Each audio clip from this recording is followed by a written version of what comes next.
उन्होंने भी सेम आपका ही क्या बोलेंगे वही है, मैंने बताया था आपने लिखी वही सेम। सरप्राइज क्या थे? वो सरप्राइज ये थे कि आपका प्रोलैक्टिन कैसे कराया क्यों? कराया क्यों, कैसे मतलब डायग्नोज हुआ, ये तो ये मेरा एक्सपीरियंस है। और ये पूछना ज़रूरी है कि आप आयुर्वेदिक होम्योपैथी दवाई तो नहीं खाते।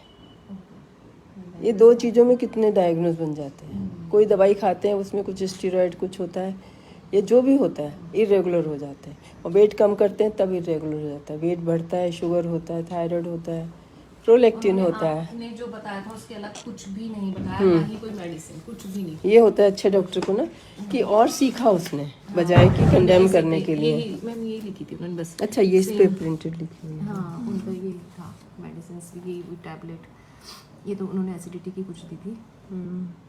अब प्रोलैक्टिन तुम्हारा ठीक हो गया, तुम्हारा HbA1c भी तो ज़्यादा आ रहा है। प्रोलैक्टिन तो ऐसा है ना कि कुछ भी शरीर में गड़बड़ है, कुछ भी गड़बड़ है, बॉडी कहेगी भी एग मत बनाओ। इवन ये रीज़न हो सकता है, ज़रूरी नहीं है। और इससे ही स्ट्रेस होगा, विटामिन डी की डेफिशिएंसी से, शुगर से विटामिन डी की डेफिशिएंसी होगी। यहाँ पे विटामिन डी नहीं दिखा ना, उन्होंने दिया था, आपने लिखा था ना, तो उन्होंने ही लगाया था इंजेक्शन, यहाँ पे लिखा होगा उन्होंने। हाँ उन्होंने अगस्त में दिया था, फिर लिखा आपने था तो मैंने आपका वो दिखाया था, तो उन्होंने फिर लगाया था। सही है, सही है। कितनी बार तो मुझे सुनने में मिलता है लोग, वही की वही जो आपने कहा था सेम। लेकिन अब मत खाओ। अब मैं फिर से देखना चाहती हूँ, अगर मेंसेस नहीं आते हैं तो आपने ये क्रीना NCR खानी है, ठीक है मैम। ठीक है।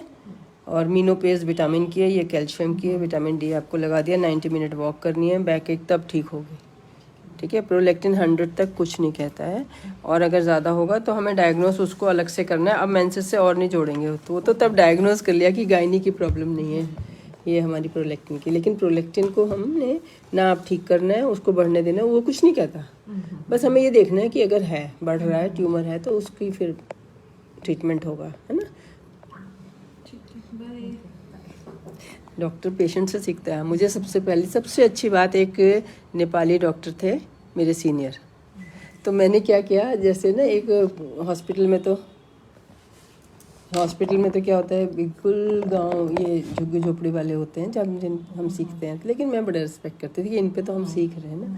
तो मैंने ऐसे हाथ गर्म किए और फिर उसके पेट को लगाए, तो वो दूर से मुझे आए, बोले आप, अरे वाह, ये होना चाहिए कि हाथ लगाने से पहले आपने गर्म किए। सुबह सुबह हमें 40-50 पेशेंट देखने होते हैं, फटाफट होते हैं, फिर भी जल्दी जल्दी हाथ गर्म किए। तो मुझे तब कह गए कि आके मुझे बोला, और हम तो इतने बिजी, बाद में कभी देखा भी नहीं किसने बोला कि आपकी ना प्रैक्टिस बहुत अच्छी चलेगी ना। हमें तब प्रैक्टिस किस पता कि हमने प्रैक्टिस करनी है, हमें तो अभी सीख रहे हैं ना। कहते पेशेंट इज योर गुरु, उसी से आप सीखते हो।